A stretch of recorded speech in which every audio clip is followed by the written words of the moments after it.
Hi ನಮಸ್ತೆ, ಸುಸ್ವಾಗತ ಈ ಒಂದು ಸೆಷನ್ಗೆ. ಇಂದಿನ ತರಗತಿಯಲ್ಲಿ ನಾವು ನೋಡಿದ ಹಾಗೆ in the earlier sessions we were discussed on ratio analysis. I have made 2 videos on ratio analysis. ನಾನು 2 ವಿಡಿಯೋನ ರೇಷಿಯೋ ಅನಾಲಿಸಿಸ್ ಮೇಲೆ ಹೇಳಿದ್ದೀನಿ. ಇದು 3ನೇ ವಿಡಿಯೋ. ಇಂದಿನ 2 ವಿಡಿಯೋಸು ಕಂಪಲ್ಸರಿಯಾಗಿ ನೀವು ವಾಚ್ ಮಾಡಿರ್ತಾನೆ. ಈ ಮೂರನೇ ವಿಡಿಯೋ ನಿಮಗೆ ಈಸಿಯಾಗಿ ಅರ್ಥ ಆಗ್ತದೆ. ಜೊತೆಗೆ ಫಾರ್ಮುಲಾಸ್ ಮತ್ತು ಥಿಯರಿ ಕಾನ್ಸೆಪ್ಟ್. ಇವತ್ತು ನಾನು ಫಾರ್ಮುಲಾಸ್ ಬಗ್ಗೆ ಹೇಳ್ತಾ ಹೋಗ್ತೀನಿ. ಜೊತೆಗೆ ಆ ಫಾರ್ಮುಲಾ ಹೇಳಿದ್ದನ್ನ ಕೆಳಗಡೆ ಆ ರೆಸ್ಪೆಕ್ಟಿವ್ ಐಟಮ್ ಹೇಳಬೇಕಾದ್ರೆ ಕೆಲವೊಂದು ಐಟಮ್ಸ್ ಅನ್ನು ಹೇಳ್ತಾ ಹೋಗ್ತೀನಿ. ಅದ್ರ ಬಗ್ಗೆ ಸ್ವಲ್ಪ ಡೂ ಪಾಯಿಂಟ್ ಅನಾಲಿಸಿಸ್ ಅಂತ ಬರುತ್ತೆ. Do point DUPOINT do point analysis ಬಗ್ಗೆ ಸ್ವಲ್ಪ ಟಚ್ ಕೊಡ್ತಾ ಹೋಗ್ತೀನಿ. ಇಂಟರ್ಲಿಂಕ್ ರೇಷಿಯೋಸ್ ಇಂಟರ್ಲಿಂಕ್ ಹೆಂಗಿರ್ತದೆ ಅಂತೇಳಿ. ಈ ಡೂ ಪಾಯಿಂಟ್ ಅನಾಲಿಸಿಸ್ ಅನ್ನೋದು ನಿಮಗೆ MCOM ಲೆವೆಲ್ಗೆ ಅಕೌಂಟಿಂಗ್ ಫಾರ್ ಮ್ಯಾನೇಜರಲ್ ಡಿಸಿಷನ್ ಅನ್ನೋ ಸಬ್ಜೆಕ್ಟ್ ಇದೆ. ಅದರಲ್ಲಿ ಡೂ ಪಾಯಿಂಟ್ ಅನಾಲಿಸಿಸ್ ಅನ್ನೋದು ಸಬ್ ಟಾಪಿಕ್ ಇದೆ. ಮತ್ತು ನೀವು MBA ಮಾಡಿದ್ರು ಕೂಡ ಅಲ್ಲಿ ಕೂಡ ಈ ಕಾನ್ಸೆಪ್ಟ್ ನಿಮಗೆ ರಿಪೀಟ್ ಆಗೋ ಚಾನ್ಸಸ್ ಭಾಳ ಇರ್ತದೆ. ಸೊ ಈ ಒಂದು ಪ್ರೆಸೆಂಟೇಷನ್ ಅನ್ನ ನೀವು ಬರೀ ಎಕ್ಸಾಮಿನೇಷನ್ ಪಾಯಿಂಟ್ ಆಫ್ ಲರ್ನ್ ಮಾಡಿದ್ರೆ ನಿಮ್ಮ ವಿಸಿಡಮ್ ಪರ್ಪಸ್ಗೋಸ್ಕರ ಲರ್ನ್ ಮಾಡಿ. ಇದು KSET ಮತ್ತೆ ಅಂದರೆ ನೀವು MCOM ಮತ್ತು MBA ಕಂಪ್ಲೀಷನ್ ಆದಮೇಲೆ KSET ನೆಟ್ ಎಕ್ಸಾಮಿನೇಷನ್ ಬರುತ್ತೆ, ಮತ್ತು ಅಲ್ಲಿ ಕೂಡ ಹೆಲ್ಪ್ ಆಗುತ್ತೆ. ಈ ರೇಷಿಯೋಸ್ ಮಧ್ಯದಲ್ಲಿ ಇಂಟರ್ಲಿಂಕ್ ಏನಿದೆ, ಆಪರೇಷನಲ್ ಎಫಿಷಿಯನ್ಸಿ ಹೇಗಿದೆ, ಅಂದರೆ ನೆಟ್ ಮಾರ್ಜಿನ್ ಹೇಗಿದೆ, ಅಸೆಟ್ಸ್ ಟರ್ನ್ ಓವರ್ ಹೇಗಿದೆ, ಫೈನಾನ್ಷಿಯಲ್ ಲೆವರೇಜ್ ಹೇಗಿದೆ ಅನ್ನೋದು ಇಂಟರ್ಲಿಂಕ್ ಮಾಡಿ ಹೇಳೋದೈತಲ್ಲ, ಅದು ಡೂ ಪಾಯಿಂಟ್ ಅನಾಲಿಸಿಸ್ ಅಂತ.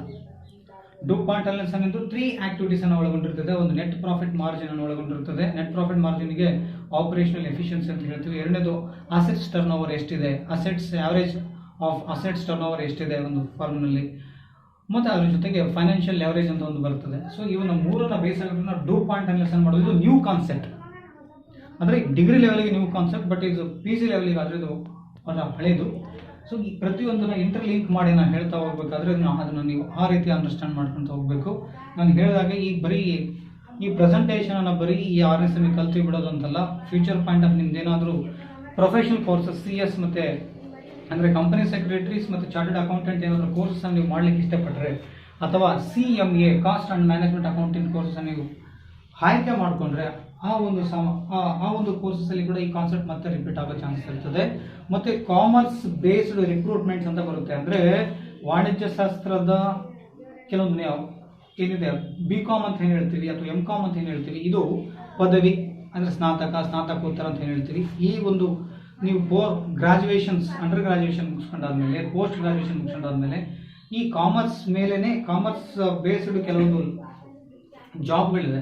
ಸೊ ಅಂಥ ಜಾಬ್ಗಳನ್ನು ಅಪ್ಲಿಕೇಶನ್ಸ್ ನಿಮಗೆ ಇನ್ವೈಟ್ ಮಾಡಿದಾಗ ಕೂಡ ಅಂಥ ಎಕ್ಸಾಮ್ಗಳನ್ನು ಫೇಸ್ ಮಾಡಲಿ ಕೂಡ ಈ ಕಾನ್ಸೆಪ್ಟ್ ನಿಮಗೆ ಭಾಳಷ್ಟು ಯೂಸ್ಫುಲ್ ಆಗುತ್ತೆ. ಸೊ ಹಾಗಾಗಿ ಬರೀ ಇದನ್ನು 6ನೇ ಸೆಮಿಸ್ಟ್ರಿಗೆ ಲರ್ನ್ ಮಾಡಿದ್ವಿ ಬಿಡೋದಂತಲ್ಲ. ಸೊ ನಾಲೆಡ್ಜ್ ವಿಸ್ಡಮ್ ಬುದ್ಧಿವಂತಿಕೆ ದೃಷ್ಟಿಯಿಂದ ಮತ್ತು ನಿಮ್ಮ ಜ್ಞಾನಾರ್ಜನೆಗೋಸ್ಕರ ಇದನ್ನು ಪ್ರೆಸೆಂಟೇಷನ್ನ ನೀವು ಆ ರೀತಿ ಅಕ್ಸೆಪ್ಟ್ ಮಾಡ್ಕೊಳ್ಳಿ, ಪರ್ಸೆಪ್ಷನ್ ಮಾಡ್ಕೊಳ್ಳಿ. ಓಕೆ, ಇದು ನಿಂದೆ ಆಗಿರ್ತಕ್ಕಂಥ ಈ ಒಂದು ಲವ್ ಆ್ಯಂಡ್ ಅಫೆಕ್ಷನನ್ನು ಈ ಯೂಟ್ಯೂಬ್ ಚಾನಲ್ ತೋರಿಸ್ತಾ ಬಂದಿದ್ದೀರಿ. ಸೊ ಇದನ್ನು ನೀವು ಸದುಪಯೋಗ ಪಡಿಸ್ಕೊಳ್ತಾ ಇದ್ದೀರಿ ಅಂತ ಅಂದ್ಕೊಂಡಿದ್ದೀನಿ. ನಿಮ್ಮ ಒಂದು ಯಾವುದೇ ಒಂದು ಪ್ರೆಸೆಂಟೇಷನ್ ಆದಮೇಲೆ ನಿಮ್ದಾಗಿರ್ತಕ್ಕಂಥ ಅನಿಸಿಕೆಗಳನ್ನು ವ್ಯಕ್ತಪಡಿಸಿ ಇನ್ನೂ ನಮ್ಮ ಮೇಲ್ದರ್ಜೆಗೆ ಒಯ್ಯುವಲ್ಲಿ ನಿಮ್ಮ ಕಾಮೆಂಟ್ಸ್ ನನಗೆ ಭಾಳಷ್ಟು ಹೆಲ್ಪ್ ಆಗ್ತದೆ. ಸೊ ಹಾಗಾಗಿ ಇದನ್ನು ನಾನು ಭಾಳ ಇಷ್ಟಪಟ್ಟು ನೀನು ಒಂದು ಕಾರ್ಯವನ್ನು ಅಂದರೆ ಡೆಲಿವರಿ ಮಾಡ್ತಾ ಇರ್ತೀನಿ. ಪ್ರೆಸೆಂಟ್ ಆಲ್ಮೋಸ್ಟ್ ಎಲ್ಲದನ್ನು ಅದೇ ರೀತಿ ಮಾಡ್ತಾ ಬಂದಿದ್ದೀನಿ. ಓಕೆ, ಈ ಪ್ರೆಸೆಂಟೇಷನನ್ನು ನಾನು ಹೇಳಿದ್ದೀನಿ. ಈ ಒಂದು ಕಾನ್ಸೆಪ್ಟನ್ನು ಬರೀ ಈಗ 6 ಸೆಮಿಗಷ್ಟೇ ಲರ್ನ್ ಮಾಡೋ ಉದ್ದೇಶದಿಂದ ಲರ್ನ್ ಮಾಡಬೇಡಿ. ಸೊ ನಿಮಗೆ ಮತ್ತೆ ಫ್ಯೂಚರಲ್ಲಿ ಬೇರೆ ಕೋರ್ಸಸ್ ಸಿಗೋದಕ್ಕೆಲ್ಲ ಈ ಒಂದು ಕೆಲವೊಂದು ಕಾನ್ಸೆಪ್ಟು ಅಪ್ಲಿಕೇಶನ್ ಅಂತ ಹೇಳ್ತೀವಿ. ನಮ್ಮ ಕಾಮರ್ಸ್ ಸಬ್ಜೆಕ್ಟ್ಸು ಬೇರೆ ಬೇರೆ ಕ್ಷೇತ್ರದಲ್ಲಿ ತನ್ನದಾಗಿರ್ತಕ್ಕಂಥ ಪ್ರಭಾವವನ್ನು ಬೀರ್ತಾ ಹೋಗ್ತಾ ಇದ್ದಾರೆ. ಯಾಕಂದರೆ ಬಿಕಾಸ್ ಆಫ್ ಇಂಡಸ್ಟ್ರಿಯಲೈಸೇಷನ್ ಜಾಸ್ತಿ ಇರೋದ್ರಿಂದ, ಅಂದರೆ ಕೈಗಾರಿಕೆಗಳ ಜಾಸ್ತಿ ಎಕ್ಸ್ಪೆಂಡ್ ಆಗೋದ್ರಿಂದ, ನೆಕ್ಸ್ಟ್ ಮುಂದಿನ ದಿನಗಳಲ್ಲಿ ಆಗ್ಬೋದು, ಅದು ಆಗಿರೋ ಅದು ಬೇರೆ ವಿಷಯ ಅಲ್ಲ, ಬಟ್ ಸ್ಕೋಪ್ ಅಂತೂ ಇದೆ. ಸೊ ಹಾಗಾಗಿ ಎಲ್ಲ ಒಂದು ಕಾನ್ಸೆಪ್ಟನ್ನು ನೀವು ಕಷ್ಟಪಟ್ಟು ಲರ್ನ್ ಮಾಡದೆ ಇಷ್ಟಪಟ್ಟು ವರ್ಕೌಟ್ ಮಾಡಿ ಎವ್ರಿಥಿಂಗ್ ಈಸ್ ಪಾಸಿಬಲ್ ಅಂತ ಹೇಳ್ಬೋದು. ಸೊ ಹಾಗಾಗಿ ನಾನು ನಿಮಗೆ ಮೋಟಿವೇಟ್ ಮಾಡ್ತಾ ಇಲ್ಲ, ಇರೋ ಸತ್ಯವನ್ನು ಹೇಳ್ತಾ ಇದೆ. ನಾನು I am not a narrator or a good speaker to motivate to you people. I am a faculty or professor to deal some facts which are prevailing or are contemporary issues in commerce or contemporary matters in commerce. Okay, ಈ ಸಮಕಾಲೀನದಲ್ಲಿ ಏನೆಲ್ಲ ಚರ್ಚೆಗಳಾಗ್ತಾ ಇದೆ ಅದ್ರ ಬಗ್ಗೆ ನಾನು ಹೇಳ್ತಾ ಇದ್ದೆ. So ಈಗ due point analysis ಭಾಳ ಇಂಪಾರ್ಟೆಂಟ್ ಕಾನ್ಸೆಪ್ಟು. ಸೊ ಈ ರೇಷಿಯೋಸ್ ಹೇಳಬೇಕಾದ್ರೆ ನಾನು ಮಿಕ್ಸಪ್ ಮಾಡ್ತಾ ಹೋಗ್ತೀನಿ, ನೀವು ಅದನ್ನು ಮೇಕಪ್ ಬ್ಯಾಕಪ್ ಇರೋದ್ರೆಲ್ಲ ಮೇಕಪ್ ಮಾಡ್ಕೊಂತ ಬರಬೇಕು, ನಾಟ್ ಮೇಕಪ್ ಯುವರ್ ಫೇಸಸ್ ಅಲ್ಲ. ನಾನು ಏನೇನು ಹೇಳ್ತಾ ಇರ್ತೀನಿ ಈಗ ಇಂದು ಹೇಳಿರ್ತಕ್ಕಂಥ ನಿಮಿಷದಲ್ಲಿ ಇನ್ನೂ ಕೆಲವು ನಿಮಿಷದಲ್ಲಿ ಏನು ಹೇಳಿರ್ತೀನಿ ಅದನ್ನು ಬ್ಯಾಕಪ್ ಇರೋದನ್ನು ಮೇಕಪ್ ಮಾಡ್ಕೊಂಡು ನೆನಪು ಮಾಡ್ಕೊಂಡು ಬಂದು ಲರ್ನ್ ಮಾಡ್ತಾ ಹೋಗ್ತೀವಿ. You can able to crack or pass or solve the numericals or practicals. Anyhow, before the presentation, I am Akhi Maruti, Assistant Professor of Commerce, SKNG Government First Grade College, Gangavati. My email ID akhimaruti@gmail.com. So, my dear friends, today our learning topic will continue on ratio analysis. Look at this list of formulas on ratios. Today, our learning talk will continue on ratio analysis. Rest of the part ಇನ್ನು ಉಳಿದಿರ್ತಕ್ಕಂಥ ratio analysis ಭಾಗ ಏನಿದೆ ಆ ಉಳಿದಿರ್ತಕ್ಕಂಥ ಭಾಗ ನಾವಿವತ್ತು discuss ಮಾಡ್ತಕ್ಕಂಥ ಸಮಯ. ನಾನು due point analysis ಬಗ್ಗೆ ಕೂಡ ಹೇಳಿದ್ದೆ, ನೆನ್ಪಿಟ್ಟುಕೊಳ್ಳಿ. ಇದು ನಿಮಗೆ ಅಂಡರ್ ಗ್ರಾಜುಯೇಷನ್ಗೆ ಹೊಸದು, ಬಟ್ ಪೋಸ್ಟ್ ಗ್ರಾಜುಯೇಷನ್ಗೆ ಇದು ಹಳಿದು. ಸೊ ಡ್ಯೂ ಪಾಯಿಂಟ್ ಅನಾಲಿಸಿಸ್ ಬಂದು ಒಂದು ಸಂಸ್ಥೆಯಲ್ಲಿರ್ತಕ್ಕಂಥ ರಿಟರ್ನ್ ಆನ್ ಈಕ್ವಿಟಿ ಮೇಲೆ ನಿಂತಿದೆ. ರಿಟರ್ನ್ ಆನ್ ಈಕ್ವಿಟಿ ಮೇಲೆ, ಈ ರಿಟರ್ನ್ ಆನ್ ಈಕ್ವಿಟಿ ಅನ್ನೋದು 3 ಅಂಶಗಳ ಮೇಲೆ ನಿಂತಿದೆ. ಒಂದು ಆಪರೇಷನಲ್ ಎಫಿಷಿಯನ್ಸಿ ಅಂತ ಹೇಳ್ತೀವಿ, ನೆಟ್ ಮಾರ್ಜಿನ್ ಅಥವಾ ನೆಟ್ ಪ್ರಾಫಿಟ್ ಅಂತ ಹೇಳ್ತೀವಿ. ಎರಡನೇದು ಅಸೆಟ್ಸ್ ಟರ್ನ್ ಓವರ್ ಬಗ್ಗೆ ಮಾತಾಡ್ತೀವಿ. ಮೂರನೇದು ಫೈನಾನ್ಷಿಯಲ್ ಲೆವರೇಜ್ ಅಂತ ಇದೆ. ಸೊ ಈ 3 ಕಾನ್ಸೆಪ್ಟ್ ಮೇಲೆ ಒಂದು ಕಂಪನಿಯ ಈ ಡ್ಯೂ ಪಾಯಿಂಟ್ ಅನ್ನೋದು ಒಂದು ಕಂಪನಿ. ಸೊ USA ನಲ್ಲಿರ್ತಕ್ಕಂಥ ಒಂದು ಕಂಪನಿ ಮೊದಲು ಸ್ಟಾರ್ಟ್ ಆಗಿತ್ತು. ಸೊ ಒಂದು ರೇಷಿಯೋಸ್ ಅನ್ನು ಬೇಸ್ ಆಗಿಟ್ಟುಕೊಂಡು ಕಂಪನಿಯ ಅಥವಾ ಒಂದು ಸಂಸ್ಥೆಯ ಹಣಕಾಸಿನ ಸ್ಥಿತಿ ಬಗ್ಗೆ, ಅಸೆಟ್ಸ್ ಟರ್ನ್ ಓವರ್ ಬಗ್ಗೆ. ಅಸೆಟ್ಸ್ ಅಂತ ಕೂಡ ಮತ್ತೆ ಅಲ್ಲಿ 2 ಥರದ ಅಸೆಟ್ಸ್ ಬರ್ತದೆ. ಪ್ರಾಫಿಟ್ ಮಾರ್ಜಿನ್ ಅಂತ ಬಂದ ಕೂಡ ಅಲ್ಲಿ ಆಪರೇಟಿಂಗ್ ಎಕ್ಸ್ಪೆನ್ಸ್ ಎಲ್ಲ ಬರ್ತದೆ. ಓಕೆ, ಫೈನಾನ್ಷಿಯಲ್ ಆವರೇಜ್ ಅಂತ ಬಂದರೆ ಅಲ್ಲಿನೂ ಮತ್ತೆ ರಿಟರ್ನ್ ಆನ್ ಇನ್ವೆಸ್ಟ್ಮೆಂಟ್ ಅಂತ ಬರುತ್ತೆ. ಸೊ ಇನ್ವೆಸ್ಟ್ಮೆಂಟ್ ಮೇಲೆ, ಅಸೆಟ್ಸ್ ಮೇಲೆ ಮತ್ತು ಮಾರ್ಜಿನ್, ಪ್ರಾಫಿಟ್ ಮಾರ್ಜಿನ್ ಮೇಲೆ. ಈ ಪ್ರಾಫಿಟ್ ಮಾರ್ಜಿನ್ ಮೇಲೆ ಬಂದಾದ್ಮೇಲೆ ಮತ್ತೆ ಅದರಲ್ಲಿ ಆಪರೇಟಿಂಗ್ ಎಕ್ಸ್ಪೆನ್ಸ್ ಅಂತ ಬರುತ್ತೆ. ಆಪರೇಟಿಂಗ್ ಎಕ್ಸ್ಪೆನ್ಸ್ ಬಂದ್ಮೇಲೆ ಮತ್ತೆ ಕಾಸ್ಟ್ ಆಫ್ ಗೂಡ್ಸ್ ಸೋಲ್ಡ್ ಅಂತ ಬರ್ತದೆ.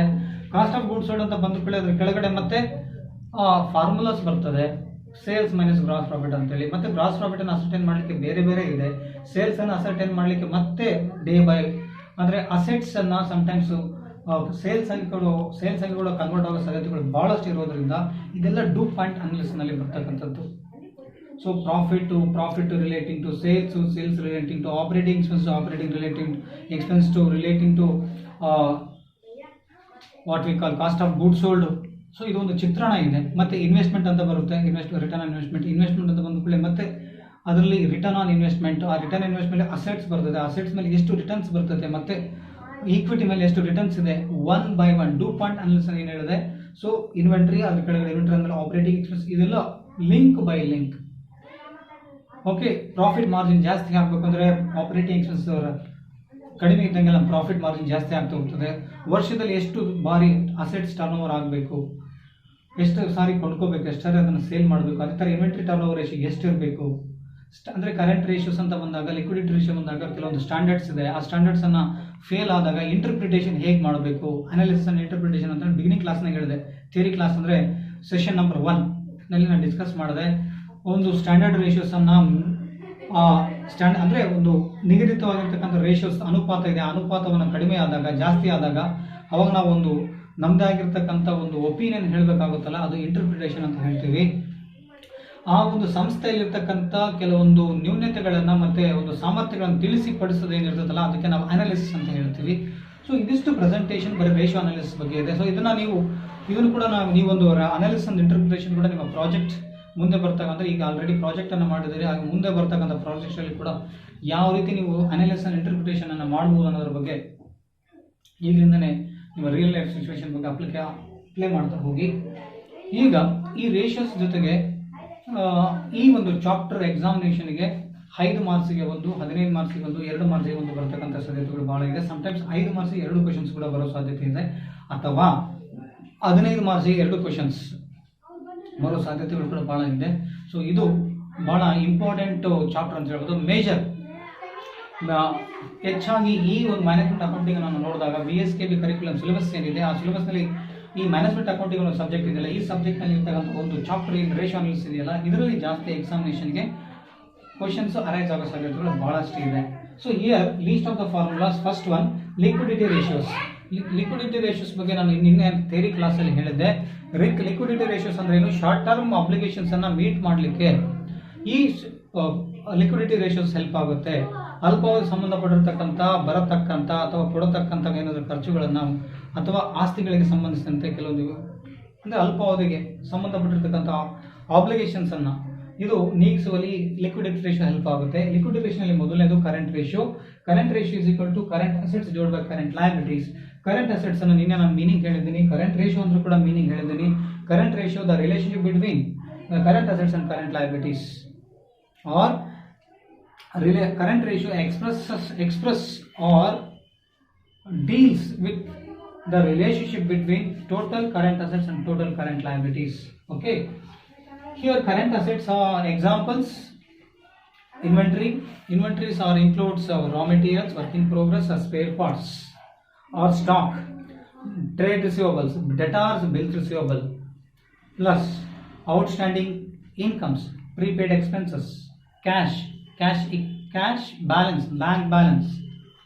Okay, these are comes under current assets. ಇವಿಷ್ಟು ಕರೆಂಟ್ ಅಸೆಟ್ಸ್ ಅಲ್ಲಿ ಬರ್ತಕ್ಕಂಥ ಐಟಮ್ಸ್. ಓಕೆ, ನೆಕ್ಸ್ಟ್ ಇದಾದ ನಂತರ ಮತ್ತೆ ಇನ್ನೂ ಹೇಳೋದಾದ್ರೆ ಮಾರ್ಕೆಟಬಲ್ ಸೆಕ್ಯೂರಿಟೀಸ್ ಅಂತ ಬರುತ್ತೆ, ಡಿಮ್ಯಾಂಡ್ ಡೆಪಾಸಿಟ್ಸ್ ಅಂತ ಬರ್ತದೆ.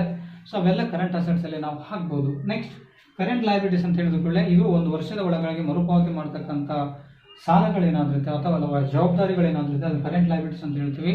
ಸೊ ಕರೆಂಟ್ ಲಯಬಿಲಿಟೀಸ್ ಅಂದ್ರೆ ಏನೇನಿರ್ತದೆ, usually what are the current liabilities are what are the examples of current liabilities? Examples: trade payables includes creditors and bills payable. Okay, proposed dividend, provision for taxation, short term loans and advances. If the bank overdraft is not permanent form in business, it is comes under current liabilities. Outstanding expenses, advance incomes, these are comes under current liabilities. Okay, next quick ORR, liquid ORR acid test ratio is equal to quick assets ORR liquid assets divided by current liabilities. Liquid assets are the assets which are quickly converted into cash or within a short period or called quick assets. Quick assets is equal to current assets minus stock inventory minus prepaid expenses. Quick assets is equal to current assets minus inventory means nothing but stock minus prepaid expenses. Current assets ಅಲ್ಲಿ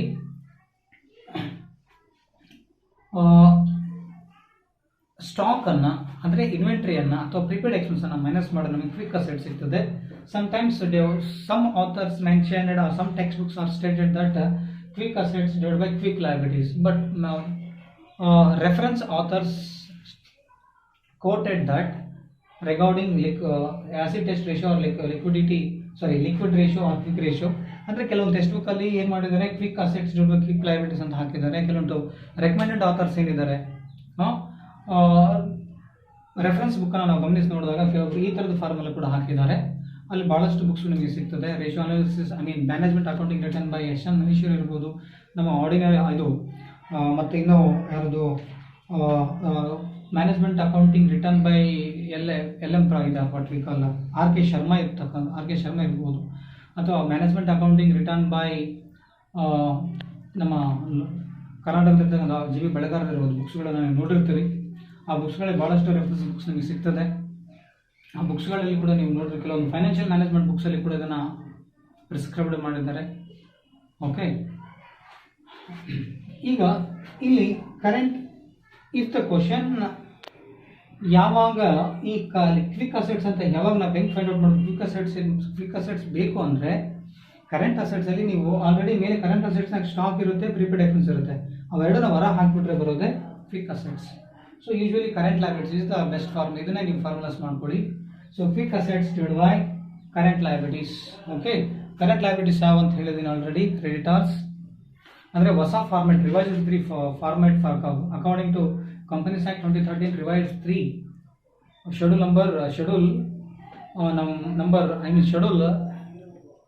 revise schedule 3 ಪ್ರಕಾರ assets ಅಂದರೆ what we call current liabilities ನಲ್ಲಿ creditors bills fill ಅಂತ ಹೇಳಂಗಿಲ್ಲ, ಅದ್ರ ಬದಲಾಗಿ ಅದನ್ನ trade payables ಹೇಳಬೇಕು, ಟ್ರೇಡ್ ಪೇಯಬಲ್ಸ್ ಅಂತ ಹೇಳಬೇಕು ಅಂತ ಹೇಳಿದ್ರೆ. ಸೊ ಹಾಗಾಗಿ ಟ್ರೇಡ್ ಪೇಬಲ್ಸ್ ಅಂತ ಬಂದರೆ ಕ್ರೆಡಿಟರ್ಸ್ ಮತ್ತೆ ಬಿಲ್ಸ್ ಪೇಯಬಲ್, ಮತ್ತೆ propose dividend, provision for taxation, unclaimed dividend ಕೂಡ ಬರುತ್ತೆ, ಔಟ್ಸ್ಟ್ಯಾಂಡಿಂಗ್ ಎಕ್ಸ್ಪೆನ್ಸಸ್, ಅಡ್ವಾನ್ಸ್ ಇನ್ಕಮ್ಸ್ ಏನಾದರೂ ಇದ್ದರೆ ಇವಿಷ್ಟು ಕರೆಂಟ್ ಲಯಬಿಲಿಟೀಸ್ ಒಳಗಡೆ ಹಾಕಬೇಕಾಗುತ್ತೆ. ನೆಕ್ಸ್ಟ್ ಇದಾದ ನಂತರ ಇಲ್ಲಿ ನೋಡ್ರಿ ಕ್ವಿಕ್ ಕರೆಂಟ್ ಲಯಬಿಲಿಟೀಸ್ ಅಂತ ಇದನ್ನು ಹಾಕಿನಿ. Absolute liquid or cash position ratio, ಇಲ್ಲಿ only absolute liquid assets or cash equivalent, ORR cash balance, bank balance, demand deposits, short term marketable securities. Short term marketable securities ಕೂಡ current assets ಅಲ್ಲಿ ಕೂಡ ಬರುತ್ತೆ. ಮತ್ತೆ ಇಲ್ಲಿ ಬರೀ ಲಿಕ್ವಿಡ್ ಅಸೆಟ್ಸ್ ಅಂತ ಬಂದಾಗ absolute liquid assets cash position ratio is equal to absolute liquid assets divided by quick ORR current liabilities. ಈ ಕ್ವಿಕ್ ಲಯಬಿಲಿಟೀಸ್ ಯಾವಾಗ ಮಾಡ್ಕೋಬೇಕಾದ್ರೆ ಯೂಶುವಲಿ ಕ್ವಿಕ್ ಲಯಬಿಲಿಟೀಸ್ ಅಂತ ಬಂದಾಗ ಕರೆಂಟ್ ಲಯಬಿಲಿಟೀಸ್ ನಲ್ಲಿ ಬ್ಯಾಂಕ್ ಓವರ್ ಡ್ರಾಫ್ಟ್ ಮೈನಸ್ ಮಾಡಿದ್ರೆ, bank overdraft ಅದು permanent form ಇಲ್ಲದೆ ಇದ್ರೆ, bank overdraft business enterprise ನಲ್ಲಿ ಅಥವಾ ಆರ್ಗನೈಸೇಷನ್ ಕಂಪನಿಯಲ್ಲಿ ಆ bank overdraft permanent form ಇಲ್ಲದಾಗ ಕರೆಂಟ್ ಲಯಬಿಲಿಟೀಸ್ ಅಲ್ಲಿ ಒಂದು ಬ್ಯಾಂಕ್ ಓವರ್ ಡ್ರಾಫ್ಟ್ ಅನ್ನು ಮೈನಸ್ ಮಾಡಿದ್ರೆ ನಮಗೆ ಯೂಶುವಲಿ ಕ್ವಿಕ್ ಲಯಬಿಲಿಟೀಸ್ ಸಿಗುತ್ತೆ. ಬಟ್ ಮೆಜಾರಿಟಿ ಈಗೆಲ್ಲ ಕರೆಂಟ್ ಲಯಬಿಲಿಟೀಸ್ ಯೂಸ್ ಮಾಡ್ತಿದ್ದಾರೆ. ಸೊ ಈಗ ಬಹಳಷ್ಟು ನೀವು ಬುಕ್ಸಲ್ಲಿ ಕೂಡ ನೀವು ಇದರಲ್ಲಿ ಕೂಡ ನೀವು ನೋಡ್ಬೋದು, ನಾನು ಹೇಳಿದ ಫಾರ್ಮುಲಾಸ್ ಎಲ್ಲ ಸಿಗ್ತದೆ, ಗೂಗಲ್ ಸರ್ಚ್ ಕೂಡ ಮಾಡ್ಬೋದು. ಓಕೆ, ಈಗ ಅಬ್ಸಲ್ಯೂಟ್ ಲಿಕ್ವಿಡ್ ಅಸೆಟ್ಸ್ ಅಂತ ಹೇಳಿದ ಕೂಡಲೇ ಇಲ್ಲಿ ಬರೀ ಕ್ಯಾಶ್ ಬ್ಯಾಲೆನ್ಸು, ಬ್ಯಾಂಕ್ ಬ್ಯಾಲೆನ್ಸು, ಮತ್ತೆ ಶಾರ್ಟ್ ಟರ್ಮ್ ಮಾರ್ಕೆಟಬಲ್ ಸೆಕ್ಯೂರಿಟೀಸು ಮತ್ತು ಡಿಮ್ಯಾಂಡ್ ಡೆಪಾಸಿಟ್ಸ್ ಇದ್ರೆ ಇಲ್ಲಿ ಇಷ್ಟನ್ನು ಕನ್ಸಿಡರ್ ಮಾಡಬೇಕು. Okay, next second one solvency ratio, ORR leverage ratio. These are the ratio the term solvency represent to meet the long-term obligation of or the ability to meet the long-term obligation of any business enterprises.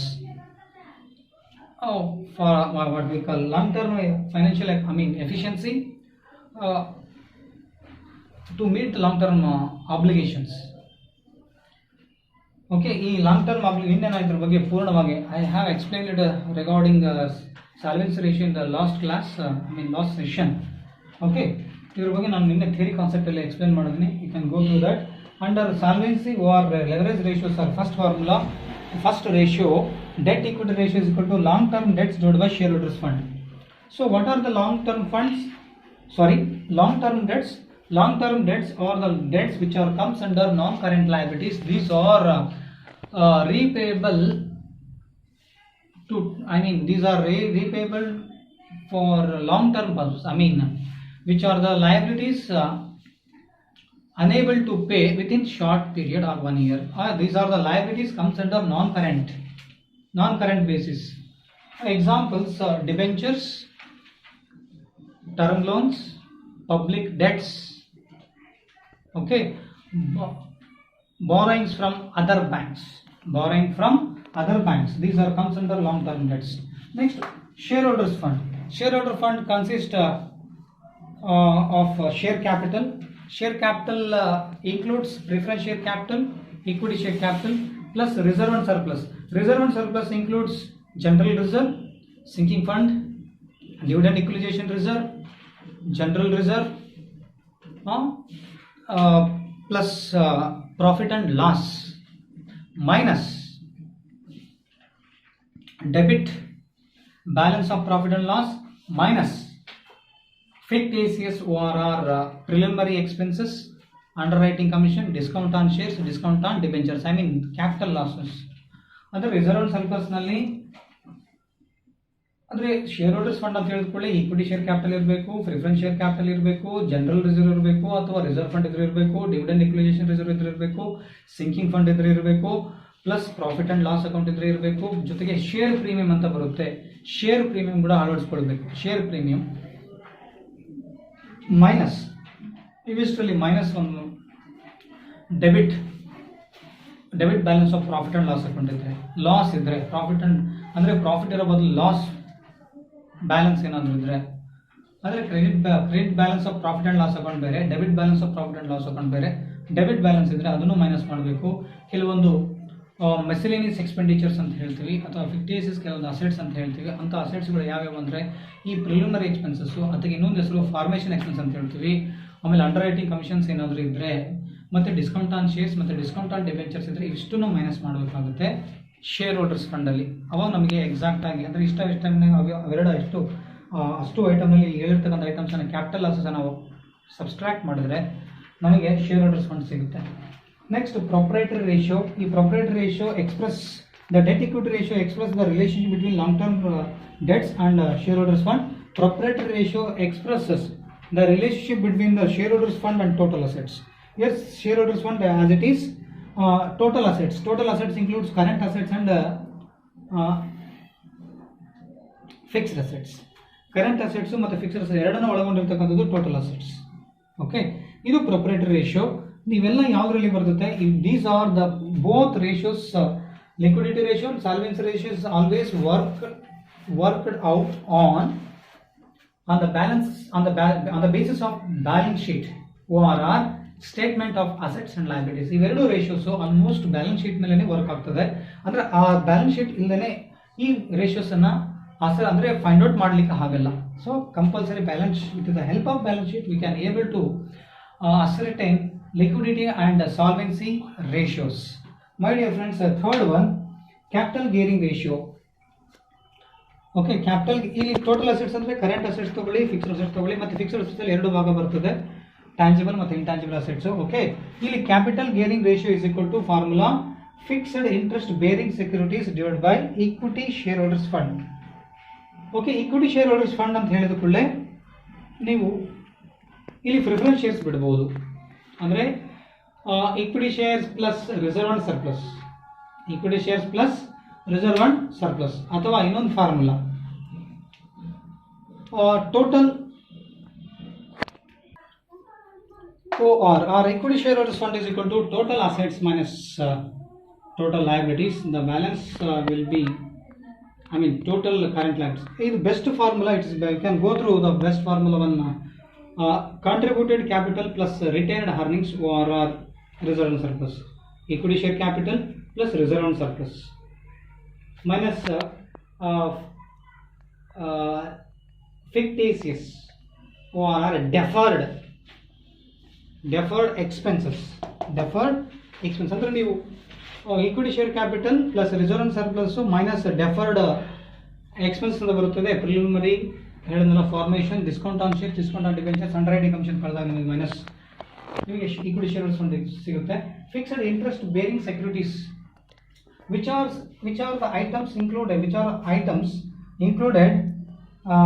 Fixed interest bearing securities. ಈ ಒಂದು fixed interest bearing securities ಅಲ್ಲಿ ಯಾವಾಗ ಬರ್ಬೋದು ಅಂದರೆ, example 6% debenture ಅಂದರೆ percentage ಅನ್ನು ಹೊಂದಿದ್ರೆ ಮಾತ್ರ ಬರ್ತವೆ. ಹಾಗೆ ನಾ example 10% preference shares, 10% public debts, 10% term loans. ಈ ಥರದ percentage those non current liability having A rate of percentage like 10% preference shares, 11% preference shares, 6% debentures or 9% debentures, 10% public debts, for 6% long-term borrowings. These all comes under fixed interest bearing securities. Dividend on shares, interest on debentures, dividend on preference shares, or interest on loans. Interest on loan, dividend on preference shares, ಆಮೇಲೆ interest on debentures ಏನಾದರೂ ಇದ್ದರೆ ಈ items ಅಲ್ಲಿ ಬರುತ್ತೆ. Next third is over. Next fourth continue part ಅಂದರೆ solvency ರೇಷಿಯೋನಲ್ಲಿ 4ನೇದು fixed assets ratio. Fixed assets ratio is equal to net fixed assets. Here net fixed assets means a less depreciation. Net fixed ಅಸೆಟ್ಸ್ನಲ್ಲಿ almost total fixed assets minus depreciation or any one of fixed assets having or had, if any one of fixed asset had some depreciation during the year, the depreciation should be deducted. The balance will be realizable or net value of fixed assets. ಅಂದರೆ net fixed assets ಅಂದರೆ assets ಅಲ್ಲಿ ಯಾವುದೇ ಒಂದು assets depreciation ಅನ್ನು ಹೊಂದಿದ್ರೆ ಆ depreciation ಅದರ depreciation ಇದ್ರೆ ಆ ವರ್ಷದ ಡಿಪ್ರಿಸಿಯೇಷನ್ ಅನ್ನು ಮೈನಸ್ ಮಾಡಿ ಟೋಟಲ್ ಫಿಕ್ಸ್ಡ್ ಅಸೆಟ್ಸ್ ಅನ್ನು ಕನ್ಸಿಡರ್ ಮಾಡಬೇಕು. ಲಾಂಗ್ ಟರ್ಮ್ ಫಂಡ್ಸ್ ಅಂತ ಹೇಳಿದ ಕೂಡಲೇ long term funds, fixed liabilities like debentures ಇರ್ಬೋದು, ಅಥವಾ ಲಾಂಗ್ ಟರ್ಮ್ ಬಾರೋಯಿಂಗ್ಸ್ ಇರ್ಬೋದು, ಟರ್ಮ್ ಲೋನ್ಸ್ ಇರ್ಬೋದು, ಪಬ್ಲಿಕ್ ಡೆಟ್ಸ್ ಇರ್ಬೋದು. ಜೊತೆಗೆ ಇನ್ನು ಫಂಡ್ಸ್ ಅಂತ ಹೇಳೋದಾದರೆ sometimes it should be included in the share capitals. Okay, we will discuss in the later regarding these, respective ratio when question arises regarding, the question arises on these type of ratios. I will tell you detail according to the question, or when the question, if the question having, not when, if the question having some long-term funds, I will tell you detail in the coming sessions. Okay, long-term funds, it might be include share capital also. Okay, non-current liabilities like debentures or long-term loans. Okay, long-term funds and istella items ಬರ್ತದೆ. One more point here, long-term funds are includes like preference shares, equity shares, debentures, long-term loans like term loans, public debts, plus retained earnings or reserve and surpluses. ಇಷ್ಟು items ಅನ್ನ ಈ ಒಂದು long term funds ಅಲ್ಲಿ ಹಾಕೋಬಹುದು. Fixed asset turnover, fixed assets ratio. Next interest coverage ratio. Interest coverage ratio is equal to EBIT, earning before interest and tax, divided by fixed interest charges. Fixed interest charges that comes under interest on debentures, interest on loans, interest on debentures, interest on loan, interest on long-term borrowings, interest on public debts. So fixed interest charges. EBIT, earning before interest and tax. Earning EBIT is also known as operating profit. ಈ EBIT find out ಮಾಡಬೇಕಾದ್ರೆ EBIT is equal to sales minus variable cost minus fixed cost according to financial management subject. Here also same, revenue, EBIT is equal to revenue from operation minus any expenses are fluctuating like selling expenses, distribution expenses, minus fixed costs like rent, salary, etc. ಅಂದರೆ revenue from operation ಅಲ್ಲಿ EBIT ಬೇಕು ಅಂದರೆ revenue from operation, EBIT is equal to revenue from operation, net revenue from operation ಅಂದರೆ sales ಅಂತಾನೆ ಅರ್ಥ. Variable cost ಅಂದ್ರೆ ಇಲ್ಲಿ changes ಆಗ್ತಕ್ಕಂಥ ಖರ್ಚುಗಳು ಅಂದರೆ ಎಂಪ್ಲಾಯ್ ಬೆನಿಫಿಟ್ಸ್ ಎಕ್ಸ್ಪೆನ್ಸ್ ಇರ್ಬೋದು, ಅಥವಾ distribution expenses, selling expenses, administration expenses ಅಲ್ಲ, selling expenses, publicity expenses, distribution expenses minus ಮಾಡಿದ್ಮೇಲೆ ನೆಕ್ಸ್ಟ್ ಫಿಕ್ಸ್ಡ್ ಕಾಸ್ಟ್ ಅಂತ ಹೇಳಿದ ಕೂಡಲೇ ರೆಂಟ್ ಇರ್ಬೋದು, ಸ್ಯಾಲರಿ ಟು ಸೂಪರ್ವೈಸರ್ಸ್ ಇರ್ಬೋದು, ಅಥವಾ ಅಡ್ವರ್ಟೈಸ್ಮೆಂಟ್, ಇವೆಲ್ಲ ಮೇಲೆ ಸೆಲ್ಲಿಂಗ್ ಎಕ್ಸ್ಪೆನ್ಸ್ನ ಹೋಗ್ಬಿಡ್ತದೆ. ಆಮೇಲೆ ಇನ್ಶೂರೆನ್ಸ್ ಏನಾದರೂ ಇದ್ರೆ ಅವನ್ನೆಲ್ಲ ಕಳೆದ ಮೇಲೆ ಬರ್ತಕ್ಕಂಥದ್ದು EBIT ಇಲ್ಲಿ ನಮಗೆ ಸಿಗ್ತದೆ. ಸೊ ಇದು interest coverage ratio. Next debt to capital ratio. Debt to capital ratio is equal to long-term debts.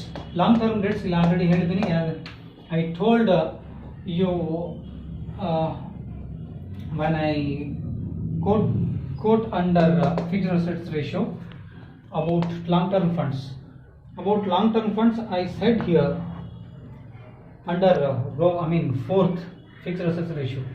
Long-term funds are includes equity, preference share capital, reserve and surplus, plus non-current liabilities. Okay, next total capital includes same equity shares and preference shares. Next debt to assets ratio.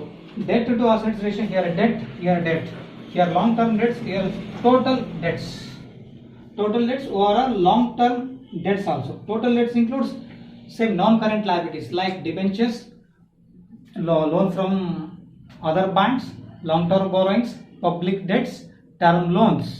These are comes under total debts. Divided by total assets. Total assets are includes current assets and fixed assets, or current assets and non-current assets. Okay, ಅಂದ್ರೆ total assets ಅಂತ ಕೂಡ current assets, non current asset ಬರುತ್ತೆ. Non current assets ಅಲ್ಲಿ ಮತ್ತೆ fixed assets ಅಂತ ತಗೊಂಡಾಗ fixed asset ಅಂತ ನಾವು ಕನ್ಸಿಡರ್ ಮಾಡಿದ್ರೆ ಅದು ಫಿಕ್ಸ್ಡ್ ಅಸೆಟ್ ಎರಡು ಭಾಗ, ಒಂದು ಟ್ಯಾಂಜಿಬಲ್, ಇನ್ನೊಂದು ಇಂಟ್ಯಾಂಜಿಬಲ್. ಮತ್ತು ಅದ್ರ ಕೆಳಗಡೆ ನಾನ್ ಕರೆಂಟ್ ಅಸೆಟ್ಸ್ ಅಲ್ಲಿ ನಾನ್ ಕರೆಂಟ್ ಇನ್ವೆಸ್ಟ್ಮೆಂಟ್ ಅಂತ ಬರುತ್ತೆ. Non current investment. Look at this.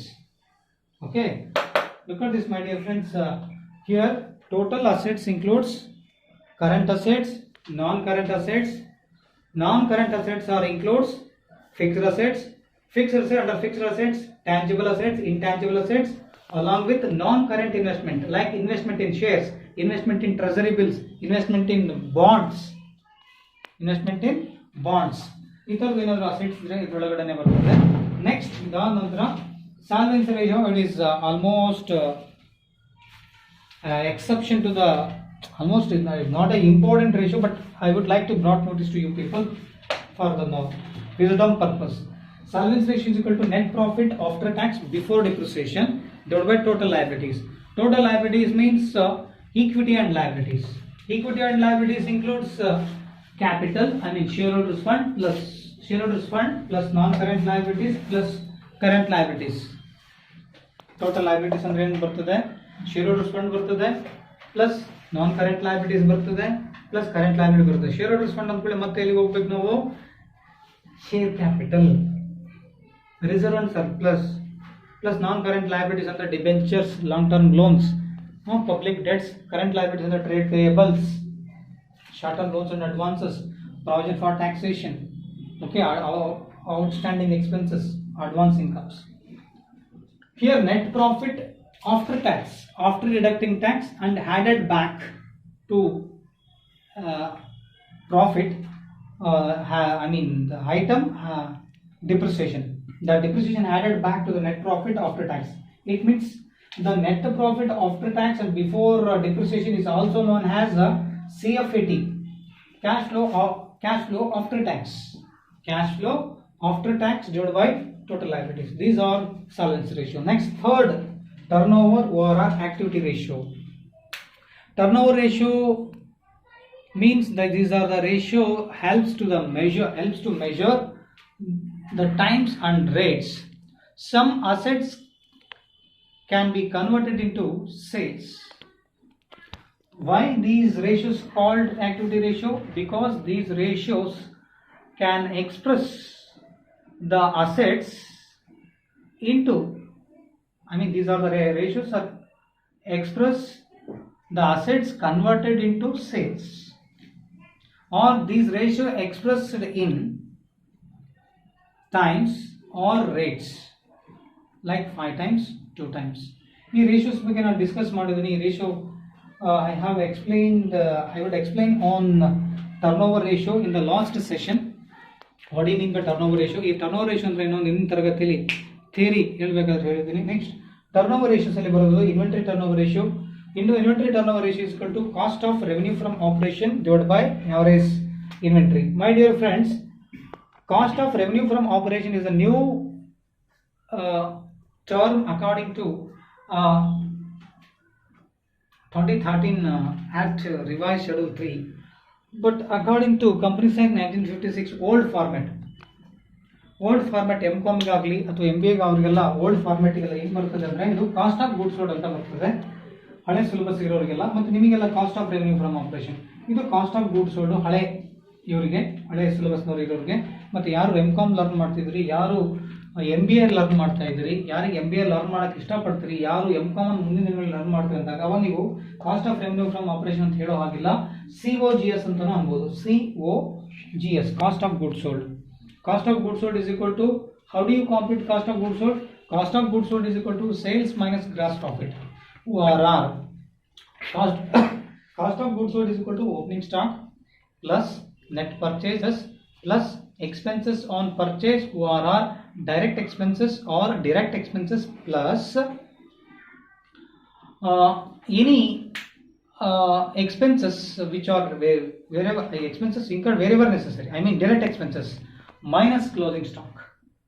Opening stock, I mean opening inventory plus net purchases.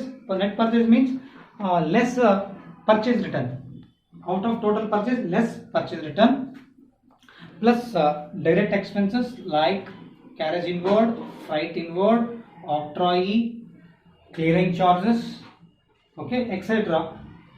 minus a closing inventory is equal to COGS, cost of goods sold.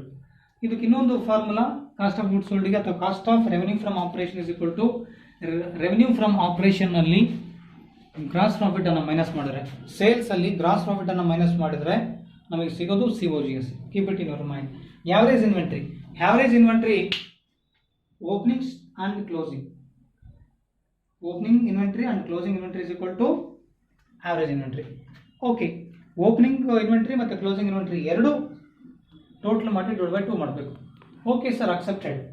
Okay, opening inventory ಕೊಟ್ಟಿಲ್ಲ, ಬರೀ closing inventory ಕೊಟ್ಟಿದ್ರೆ how do you treat? How do we treat? ನಾವೇ treat ಮಾಡೋದು ಅಂದರೆ, ಆಗ the closing inventory is treated as average inventory. Do not the average like divided by 2 when closing stock only given. ಯಾವಾಗ question ಅಲ್ಲಿ opening stock ಅಥವಾ opening inventory ಕೊಟ್ಟರು, closing inventory ಕೊಟ್ಟರು, okay, ಬರೀ ಓಪನಿಂಗ್ ಇನ್ವೆಂಟ್ರಿ ಕೊಟ್ಟಿಲ್ಲ, ಬರೀ ಕ್ಲೋಸಿಂಗ್ ಇನ್ವೆಂಟ್ರಿ ಅಷ್ಟೇ ಕೊಟ್ಟಿದ್ದಾರೆ ಅಂದರೆ ಅದನ್ನು /2 ಮಾಡಬಾರ್ದು. ಅದನ್ನು ಹಾಗೆ ಯಾವರೇಜ್ ಅಂತ ಟ್ರೀಟ್ ಮಾಡಬೇಕು. ಅದನ್ನು ಹಾಗೆ ಯಾವರೇಜ್ ಅಂತ ಟ್ರೀಟ್ ಮಾಡಬೇಕಾಗುತ್ತೆ. ಯಾವಾಗ ಕ್ವಶನ್ ಅಲ್ಲಿ ಓಪನಿಂಗ್ ಸ್ಟಾಕ್ ಅಥವಾ ಓಪನಿಂಗ್ ಇನ್ವೆಂಟ್ರಿ ಕೊಟ್ಟಿಲ್ಲ, ಬರೀ ಕ್ಲೋಸಿಂಗ್ ಇನ್ವೆಂಟ್ರಿ ಕೊಟ್ಟಿದ್ದಾರೆ ಅಂದರೆ ಅದನ್ನೇ ಯಾವರೇಜ್ ಅನ್ಕೋಬೇಕು. ಅಂದರೆ ಅದನ್ನು /2 ಮಾಡೋ ಆಗಿಲ್ಲ. ಯಾವಾಗ ಕ್ವಶನ್ ಅಲ್ಲಿ ಓಪನಿಂಗ್ ಇನ್ವೆಂಟ್ರಿ ಮತ್ತು ಕ್ಲೋಸಿಂಗ್ ಇನ್ವೆಂಟ್ರಿ ಎರಡೂ ಕೊಟ್ಟಾಗ ಅದನ್ನು /2 ಮಾಡಿಕೊಂಡು ಇಲ್ಲಿ ಆವರೇಜ್ ಇನ್ವೆಂಟ್ರಿ ಹಾಕಬೇಕು. Next, trade receivables or debtor turnover ratio. Net revenue from operation. Net revenue from operation ಅಂದರೆ ಹೇಗೆ ಮಾಡ್ಕೊಳ್ಳೋದು? Net revenue from operation is equal to revenue from operation minus sales return minus excise duty. Excise duty ಇದ್ರೆ ಅಥವಾ customs duties ಏನಾದರೂ ಬಂದರೆ revenue from operation ಅಂದರೆ sales ಅಂತ ಅರ್ಥ. ಸೇಲ್ಸ್ ಅಲ್ಲಿ ಸೇಲ್ಸ್ ರಿಟರ್ನ್ ಅನ್ನು ಮೈನಸ್ ಮಾಡಬೇಕು. ಸೊ ಇದು ರಿವೈಸ್ ಶೆಡ್ಯೂಲ್ 3 ಇದೇನಿದೆಯಲ್ಲ, ಹೊಸ ಒಂದು ವರ್ಟಿಕಲ್ ಫಾರ್ಮೆಟು. ಈ ವರ್ಟಿಕಲ್ ಫಾರ್ಮೆಟ್ ಪ್ರಕಾರ ನೆಟ್ ರೆವೆನ್ಯೂ ಫ್ರಮ್ ಆಪರೇಷನ್ ಬರಬೇಕಾದ್ರೆ ರೆವೆನ್ಯೂ ಫ್ರಮ್ ಆಪರೇಷನ್ ಅಲ್ಲಿ ಎಕ್ಸೈಸ್ ಡ್ಯೂಟಿ ಮೈನಸ್ ಮಾಡಿ ಸೇಲ್ಸ್ ರಿಟರ್ನ್ ಅನ್ನು ಮೈನಸ್ ಮಾಡಿದ್ರೆ ಬರೋದು net revenue from operation divide by average trade receivables. Average trade receivables is equal to opening trade receivables plus closing trade receivables. Opening trade receivables plus closing trade receivables divided by 2 is equal to average trade receivables. Trade receivables are includes debtors and bills receivable. If the question having only closing balance of debtors or bills receivable, ORR. If the question having only closing trade receivable, question ಅಲ್ಲಿ opening ಇಲ್ಲ trade receivable, ಬರೀ closing trade receivable ಅಷ್ಟೇ question ಅಲ್ಲಿ ಇದ್ರೆ ಆ closing trade receivable ಅಲ್ಲಿ closing ಅಂದ್ರೆ trade receivable ಅಂದ್ರೆ ಏನನ್ನು ಒಳಗೊಂಡಿರ್ತದೆ? ಟ್ರೇಡ್ ರಿಸೀವಬಲ್ ಅಂದ್ರೆ ಅರ್ಥ ಏನು? ಡೆಟಾರ್ಸ್ ಇರಬೇಕು, ಬಿಲ್ಸ್ ರಿಸೀವಬಲ್ ಇರಬೇಕು. Okay, opening bills receivable, opening debtors plus closing bills receivable plus closing debtors, ಇವು ನಾಲ್ಕನ್ನು ಒಳಗೊಂಡು /2 ಮಾಡಬೇಕು. ಅಥವಾ ಓಪನಿಂಗ್ ಟ್ರೇಡ್ ರಿಸೀವಬಲ್ ಅಥವಾ ಕ್ಲೋಸಿಂಗ್ ಟ್ರೇಡ್ ರಿಸೀವಬಲ್ ಎರಡನ್ನ ಕೂಡಿಸಿ /2 ಮಾಡಿದ್ರೆ ಯಾವರೇಜ್ ಟ್ರೇಡ್ ರಿಸೀವಬಲ್ ಬರುತ್ತೆ. ಇನ್ ಕೇಸ್ ಕ್ವಶನ್ ಅಲ್ಲಿ ಬರೀ ಕ್ಲೋಸಿಂಗ್ ಟ್ರೇಡ್ ರಿಸೀವಬಲ್ ಅಷ್ಟೇ ಕೊಟ್ಟಿದ್ರೆ ಅದನ್ನ ಡೈರೆಕ್ಟ್ ಆಗಿ ಯಾವರೇಜ್ ಟ್ರೇಡ್ ರಿಸೀವಬಲ್ ಅಂತ ಹಾಕಬೇಕು. ಅದನ್ನ /2 ಮಾಡಿ ಯಾವರೇಜ್ ಮಾಡಿ ಹಾಕುವಂತಿಲ್ಲ. ಯಾವರೇಜ್ ಅಂದ್ರೆ ಏನು? /2 ಅಂತ ಅರ್ಥ. ಸೊ ಇಲ್ಲಿ ಓಪನಿಂಗ್ ಕ್ಲೋಸಿಂಗ್ ಕೊಟ್ಟಾಗ ಕೂಡಿಸಿ /2 ಮಾಡಬೇಕು. ಓಕೆ, ಈಗ 35,000 30,000 40,000 ಇತ್ತು. Opening trade receivable 30,000, closing trade receivables 40,000.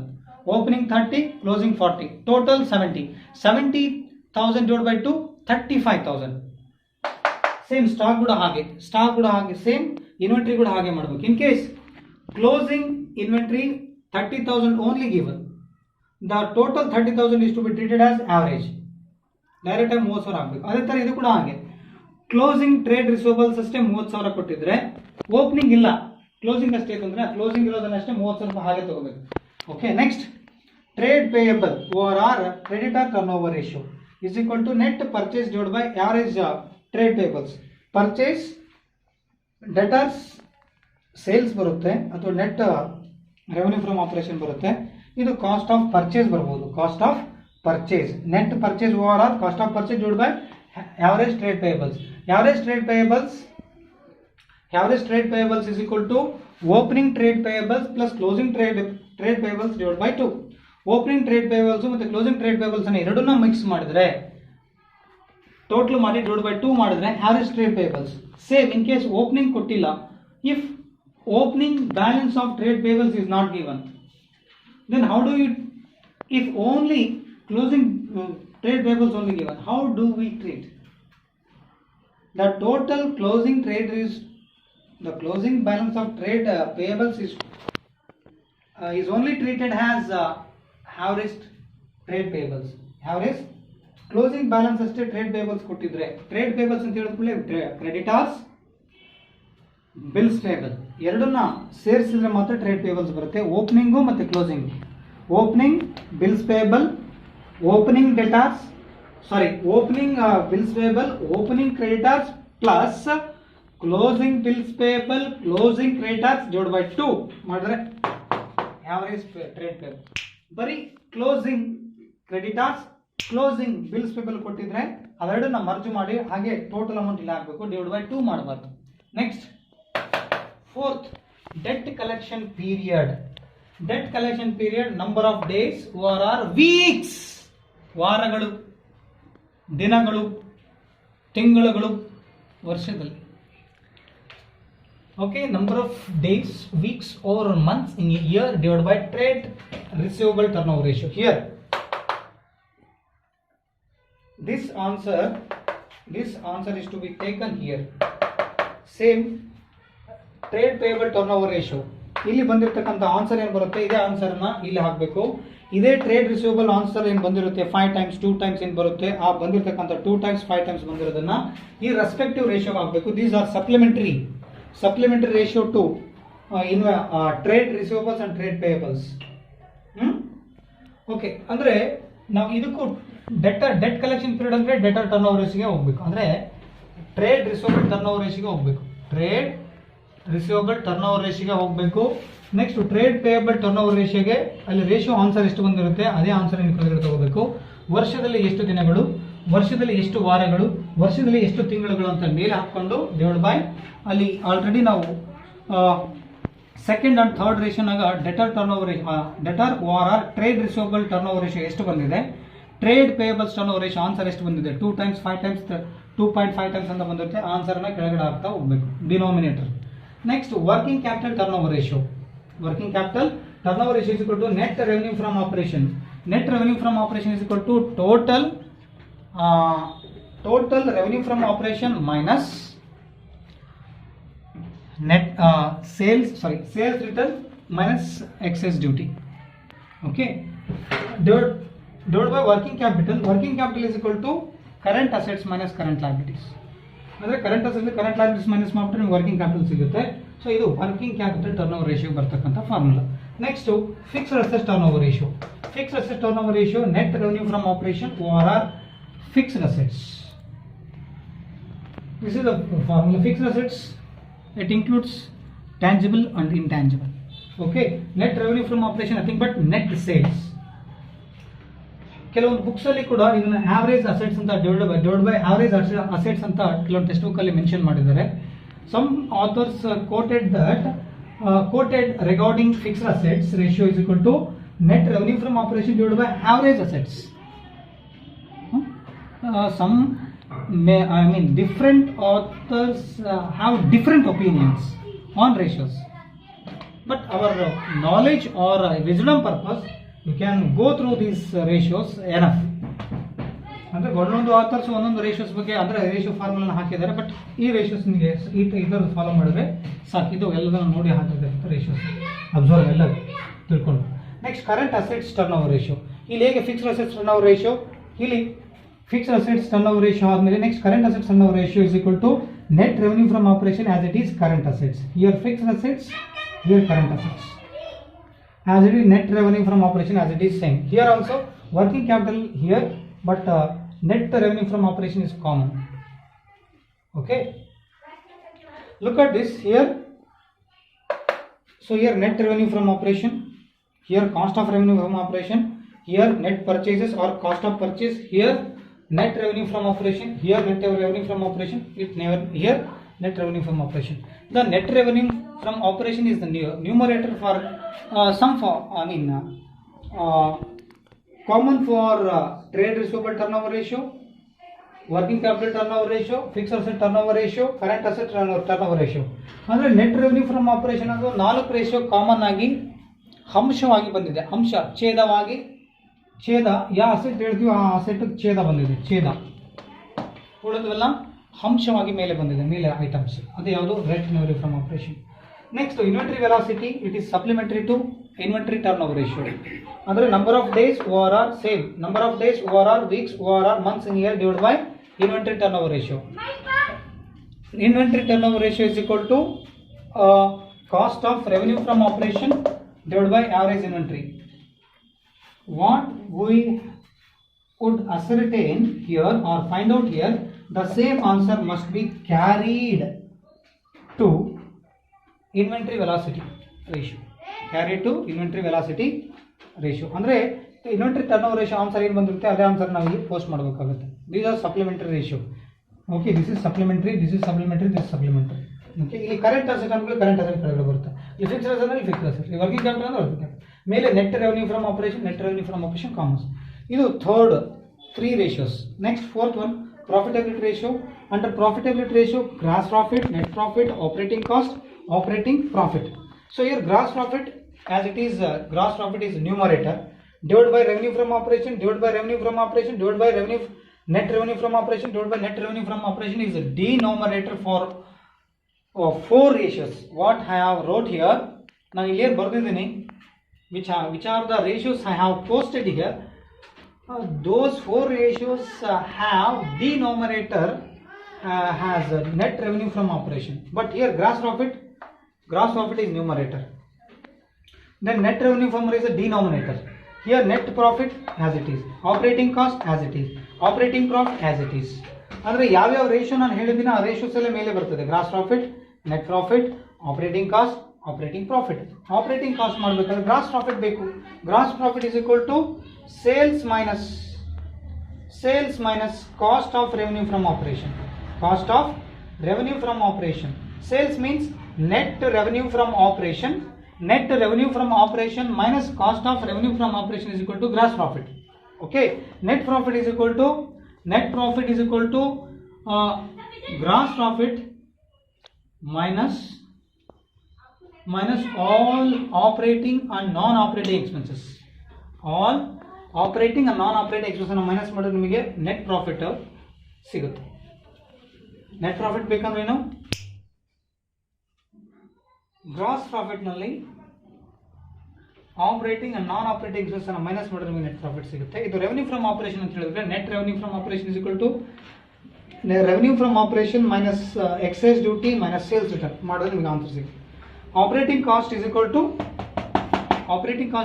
To cost of revenue from operation plus operating expenses. Operating cost of revenue from operation is equal to sales minus gross profit over or. Cost of revenue from operation is equal to opening stock plus net purchases ORR cost of purchases plus direct expenses minus closing stock ORR closing inventory. The balance will be cost of revenue from operation plus operating expenses. Operating expenses are administration, selling expenses, distribution expenses. Okay. ಈ cost of revenue from operation operating expenses ಎರಡೂ ಸೇರಿಸಿದ್ರೆ operating cost ಸಿಗುತ್ತೆ. ಅದೇ ಥರ operating profit is also known as EBIT. Operating profit is equal to revenue from operation minus variable expenses minus fixed expenses. The balance will be operating profit divided by NRFO means net revenue from operation. These are the ratios expressed in percentage.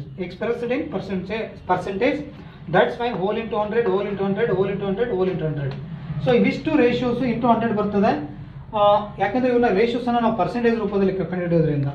Okay, operating cost ಬೇಕು ಅಂದ್ರೆ cost of revenue from operation ಇರಬೇಕು plus operating expense ಇದ್ದಾಗ ನಮಗೆ operating cost ಸಿಗ್ತದೆ.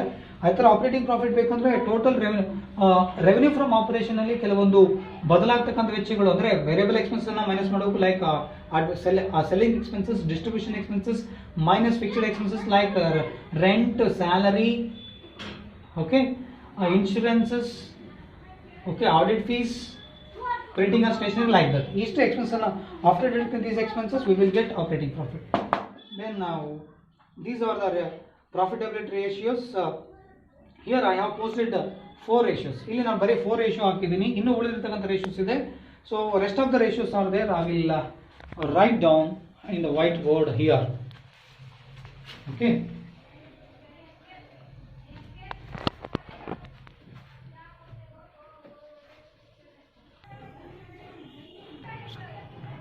ಇನ್ನು ಉಳಿದಿರತಕ್ಕಂಥ ratio 4 ratios explain ಮಾಡಿದ್ರೆ 5ನೇ ratio expense ratio or expensive ratio. Here each item of expenses or expense divided by net revenue from operation into 100. Each expenses, the expenses might be administration expenses, ORR, selling expenses, ORR, distribution expenses, selling expenses, distribution expenses, financial expenses.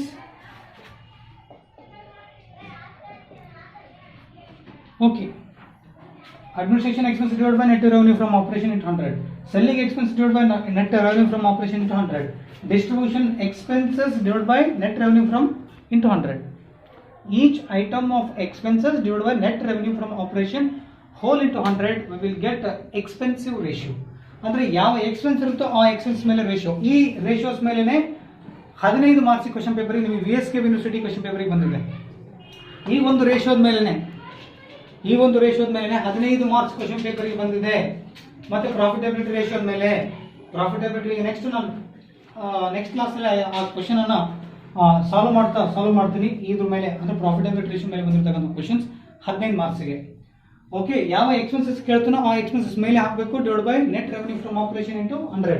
ಈಗ selling expenses ratio find out ಮಾಡೋ ಅಂತ ಹೇಳಿದ್ರೆ selling expenses divide by net revenue from operation into 100 whole into 100. or if the question is on distribution expense ratio, distribution expenses divided by net revenue from operation into 100. ಈ ರೀತಿ ಮಾಡ್ಕೊತಾ ಹೋಗಬೇಕು. Next return on capital employed. Return on capital employed is equal to, or return on capital employed ratio is equal to net to profit before tax. I mean operating profit ORR EBIT, earning before interest and tax divided by capital employed into 100. How do you find capital employed? Capital employed is equal to total assets minus current liabilities ORR. Capital employed is equal to shareholders fund plus non-current liability. Shareholders fund plus non-current liability is equal to capital employed. Capital employed ಮಾಡ್ಕೋಬೇಕಂದ್ರೆ shareholders fund ಮಾಡ್ಕೊಡ್ರಿ plus non current liabilities ಅನ್ನು ಇದು ಮಾಡ್ಕೊಳ್ಳಿ. ಎರಡನ್ನೂ add ಮಾಡ್ಕೊಂಡಾಗ ನಿಮಗೆ capital employed ಸಿಗುತ್ತೆ. ಅಥವಾ ಟೋಟಲ್ ಅಸೆಟ್ಸ್ ಅಲ್ಲಿ ಕರೆಂಟ್ ಲಯಬಿಲಿಟೀಸ್ ಅನ್ನು ಮೈನಸ್ ಮಾಡಿದ್ರೆ ನಿಮಗೆ ಕ್ಯಾಪಿಟಲ್ ಎಂಪ್ಲಾಯ್ಡ್ ಸಿಗುತ್ತೆ. ಓಕೆ, ನೆಕ್ಸ್ಟ್ ಇದು ರಿಟರ್ನ್ ಆನ್ ಕ್ಯಾಪಿಟಲ್ ಎಂಪ್ಲಾಯ್ಡ್ ಆಯಿತು. ಇನ್ನು ನೆಟ್ ಪ್ರಾಫಿಟ್ ಬಿಫೋರ್ ಟ್ಯಾಕ್ಸ್ ಅಂದ್ರೂ ಸಾಮಾನ್ಯವಾಗಿ ಅದೇ ಇನ್ನೊಂದು ತಗೊಳ್ಳೋದಂದ್ರೆ ಆಪರೇಟಿಂಗ್ ಪ್ರಾಫಿಟ್ ಅಂತ ನಾವು ಕನ್ಸಿಡರ್ ಮಾಡ್ಬೋದು. ಅಥವಾ earning before interest and tax. Earning before interest tax ಹೇಗೆ ಬರುತ್ತೆ ಅಂತ ಹೇಳಿದ್ದೀನಿ few seconds minutes ago. Next, return on equity ratio, ROE. These are the ROE is the base is the key ratio for DuPont analysis. This is the key ratio on DuPont analysis. These are interrelated. ಒಂದು ratio ಇನ್ನೊಂದು ರೇಷಿಯೋನ ಅವಲಂಬಿಸ್ತಾ ಇರ್ತದೆ, ಒಂದು ratio ಇನ್ನೊಂದು ratio ಮೇಲೆ ಅವಲಂಬನೆ ಆಗಿರ್ತದೆ. ಈ ಒಂದು ರೇಷಿಯೋನೇ ನಾವು DuPont ಅನಾಲಿಸಿಸ್ ಅನ್ನು ಮಾಡ್ತಾ ಹೋಗ್ಬೋದು. So return on equity ratio is equal to net profit after tax. Here net profit before tax, here net profit after tax, after deducting income tax provisions or income tax and dividend, preference dividend. Net profit after tax means net profit PAT PBT, profit before tax minus preference dividend. ಈ profit before tax ಅಲ್ಲಿ income tax ಮತ್ತು preference dividend ಅನ್ನು minus ಮಾಡಿದ್ರೆ ನಿಮಗೆ net profit after tax ಸಿಗ್ತದೆ divide by shareholders fund. Shareholders fund already ನಿಮಗೆ ಹೇಳಿದ್ದೀನಿ. Shareholders fund is equal to equity shares plus preference shares plus general reserve plus reserve fund plus dividend equalization reserve plus sinking fund plus profit and loss plus share premium minus debit profit and loss minus deferred expenses or fictitious or miscellaneous expenditures like preliminary expenses or formation expenses, discount on shares, discount on these are capital losses. ಅಂದರೆ shareholders fund ಅಲ್ಲಿ ಈಗ ಹೇಳಿದ್ನಲ್ಲ, discount on shares, discount on debentures, ಮತ್ತೆ underwriting commission, preliminary expenses, ಮತ್ತೆ debit balance profit and loss account minus ಮಾಡಿದ್ರೆ ನಿಮಗೆ almost shareholders fund ಸಿಗುತ್ತೆ. Next earning per share is equal to total earnings or amount available to equity shareholders. Amount available to equity shareholders divided by outstanding shares or number of equity shares. So here you can earning per shares can express in percentage also.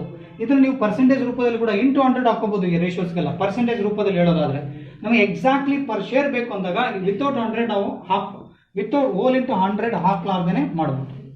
Okay, outstanding share ಅಂದ್ರೆ note number 1 ಅಲ್ಲಿ share capital ಅಂತ ಕೊಟ್ಟಿರ್ತಾರೆ. Share capital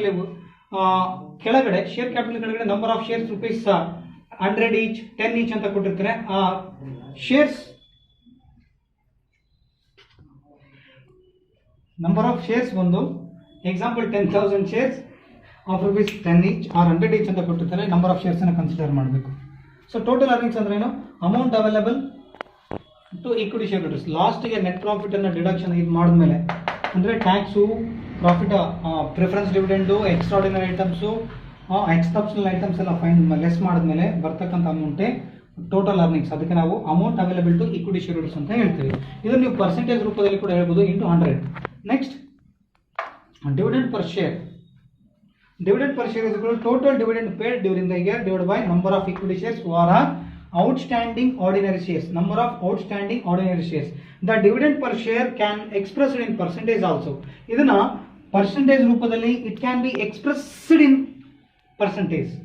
Okay, total dividend paid during the year divided by number of equity shares. Okay, ವರ್ಷದಲ್ಲಿ ಮಧ್ಯದಲ್ಲಿ ಎಷ್ಟು dividend ಅನ್ನು payment ಮಾಡಿರ್ತಾರೆ? It may be final dividend or proposed dividend. Final dividend ಅದರಾಗಿರ್ಬೋದು, propose dividend ಅದರಾಗಿರ್ಬೋದು. ಅದಕ್ಕೆ divide by the dividend per share ratio expressed or it indicates the relationship between the total dividend paid during the year and number of equity share or number of outstanding equity shares. ಇದನ್ನು ಕೂಡ ನೀವು percentage ರೂಪದಲ್ಲಿ ಕೂಡ ಹೇಳ್ಬೋದು. ಇದು simple formula. Next 10th one. Here 10th, dividend payout ratio. Dividend payout ratio without DPS and EPS.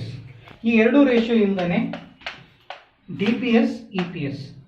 So here DPS, EPS, dividend per share, earning per share. Without knowing dividend per share and earning per share, we can't find dividend payout ratio. The dividend payout ratio can be expressed in percentage also. If we put into 100, it becomes percentage. Okay, ಇದನ್ನ ಈ ರೇಷಿಯೋನ dividend payout ರೇಷಿಯೋನ ಕೂಡ ನೀವು percentage ರೂಪದಲ್ಲಿ ಹೇಳ್ಬೋದು.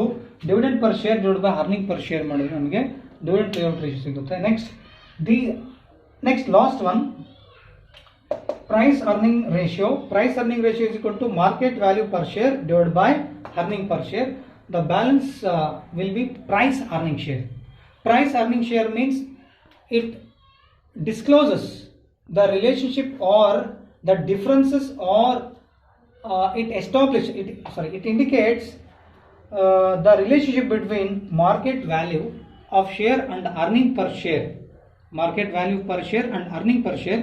The balance will be price earning share. ಅಂದರೆ ಇವೆರಡರ ನಡುವೆ ಇರ್ತಕ್ಕಂಥ ಸಂಬಂಧವನ್ನು ಹೇಳೋದು ಪ್ರೈಸ್ ಅರ್ನಿಂಗ್ ಶೇರ್. 1, 2, 3, 4 ಈ 4 ರೇಷಿಯೋ ಇದು ನಿಮಗೆ ಫ್ಯೂಚರ್ಗೆ MCOMಗೆ ಮತ್ತು MBAಗೆ ಜಾಸ್ತಿ ಯೂಸ್ ಆಗುತ್ತೆ. ನಿಮಗೆ BCom ಲೆವೆಲ್ಗೆ ಇಷ್ಟು ರೇಷಿಯೋಸ್ ನಿಮಗೆ ಬರಲ್ಲ. So this is the all the ratio. Thank you for your kind attention.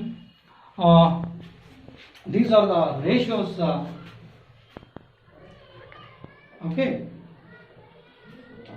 ಇವಿಷ್ಟು ರೇಷಿಯೋಸು ಇದೆ ನಿಮಗೆ. ಆಲ್ಮೋಸ್ಟ್ ಇಲ್ಲಿ ಪ್ರಾಫಿಟಬಲ್ ರೇಷಿಯೋಸ್ 7ರವರೆಗೂ ಲರ್ನ್ ಮಾಡಿ, ಅಥವಾ 8ರವರೆಗೂ ಲರ್ನ್ ಮಾಡಿ. 9, 10 ಅನ್ನೋದು ನಿಮಗೆ ಎಕ್ಸೆಪ್ಷನ್ ಇದೆ, ಜಾಸ್ತಿ ಅಷ್ಟು ಎಕ್ಸಾಮಿಗೆ ಬರಲಿಕ್ಕಿಲ್ಲ. ಅಂದರೆ ನೀವು ನಾಲೆಡ್ಜ್ ದೃಷ್ಟಿಯಿಂದ ಲರ್ನ್ ಮಾಡಿ, but examination point of view so ಅಷ್ಟು ರೇಷಿಯೋಸ್ ಈಗ ಮಾಡೋಣ. Thank you for your kind attention. Goodbye and good luck. Have a nice day. Have a progressive time. Bye.